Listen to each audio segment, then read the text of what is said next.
सुबह सुबह मुझे मालवानी पुलिस चौकी से कुछ पुलिस वाले आते हैं, पेपर वगैरह साइन करते हैं और उठा के ले जाते हैं। अब यहाँ पे अब हम लोग मालवानी पुलिस चौकी पहुंचे। मालवानी पुलिस चौकी पे वहां पे एक मुझे लेडी मिलती है, 2 स्टार। वो मुझसे पूछती है, तूने रेप कराया है? मैंने रेप कराया है मतलब?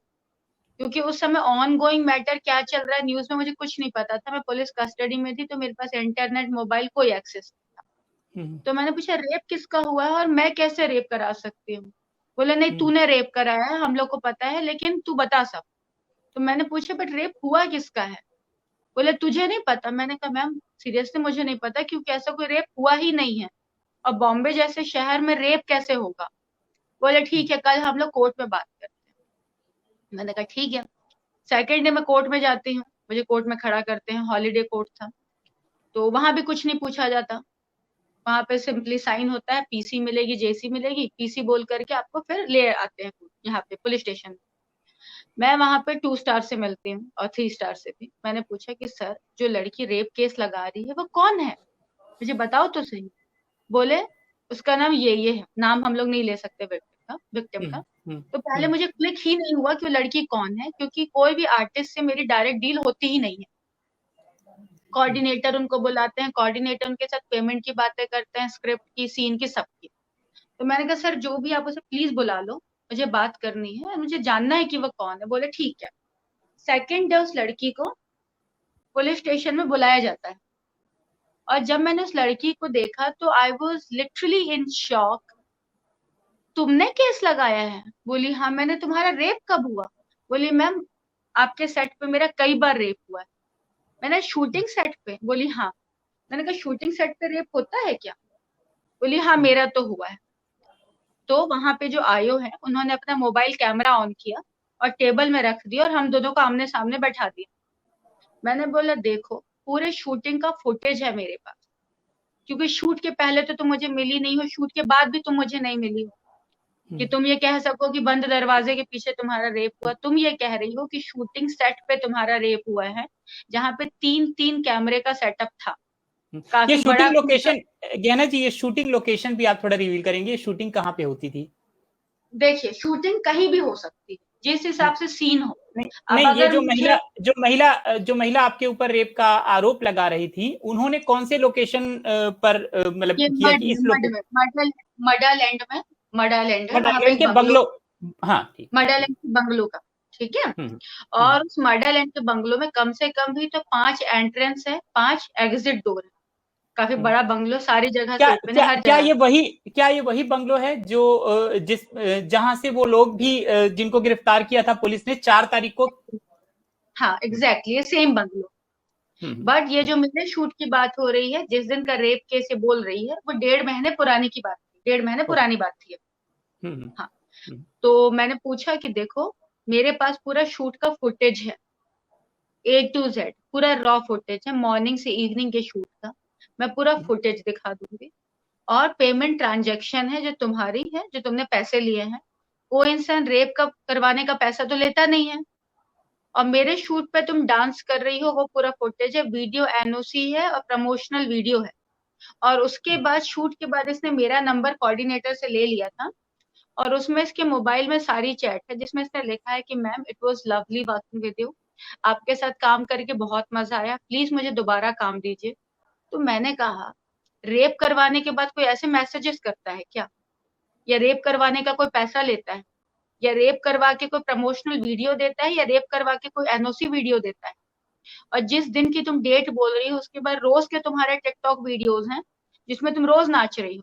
और मेरे शूट पे पार्टी सॉन्ग था। पहले हम लोगों ने मॉर्निंग में रोमांटिक सॉन्ग शूट किया, बाद में पार्टी सॉन्ग। सो जिस टाइम पे तुम शूट छोड़ के गई हो वो पूरा फुटेज है मेरे पास, कहाँ रेप हो रहा है। तो लड़की डर गई, लड़की समझ गई कि गलत केस लगाया है, वो फंस जाएगी। उसने तुरंत पुलिस वाले से बोला सर मेरा रेप नहीं हुआ है, मेरा कोई रेप नहीं हुआ है, मैंने ऐसी केस किया। पुलिस वाले के मोबाइल कैमरे में ये रिकॉर्डेड है, उनके कैमरे में।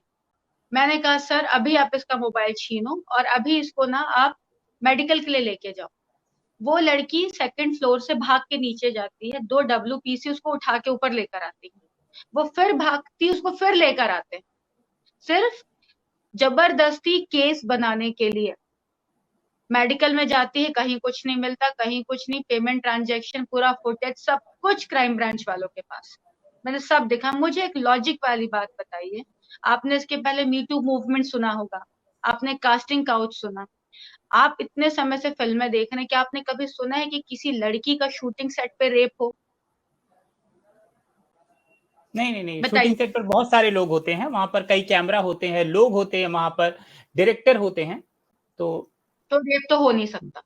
अगर हम्म। किसी लड़की का कोई जबरदस्ती हाथ भी पकड़ ले, तो आपको लगता है कि वहां पे उसका कोई बचाव नहीं करेगा, कुछ नहीं करेगा?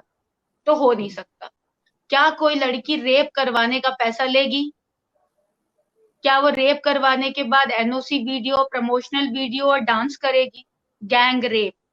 अभी बात ये थी कि मैं लड़का हूं नहीं, मैं हूं लड़की, मुझ पे स्ट्रेट रेप नहीं लगा सकते थे, लेकिन इनको मुझे फंसाना था।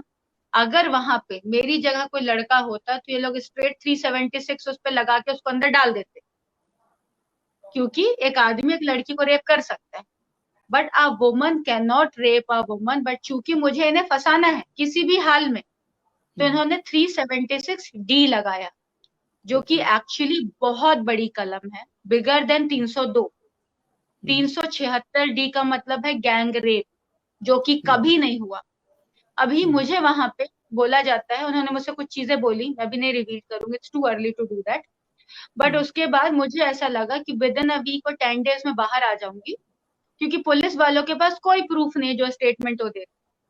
उनके पास चैट है लड़की की अगले 10 दिनों की, जहां वो हर मैसेज पे लिख रही है मैम काम करके बहुत अच्छा लगा, वीडियो है, पेमेंट ट्रांजेक्शन है, कम से कम 50 लोग शूट पे हैं, आप किसी से पूछ लीजिए, इंक्वायरी कर लीजिए, सब यही बोलेंगे ऐसा कुछ नहीं हुआ।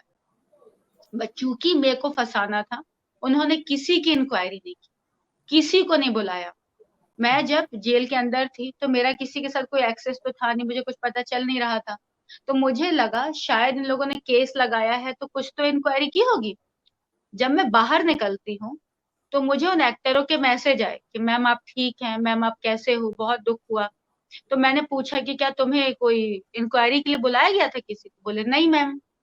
मैंने पूछा तुमसे कुछ नहीं पूछा गया? बोले नहीं मैम। अब आप सोचिए, एक लड़की को फंसाने के लिए लोग इस हद तक गिर सकते हैं, क्योंकि उन्हें सिर्फ केस बनाना था, और जो बाकी सेक्शन है वो इतने छोटे हैं कि ऑन टेबल बेल हो जाएगी, लेकिन रेप के केस पे बेल नहीं होती है। तो सिर्फ मुझे फंसाने के लिए उन्होंने 376 डी लगाया।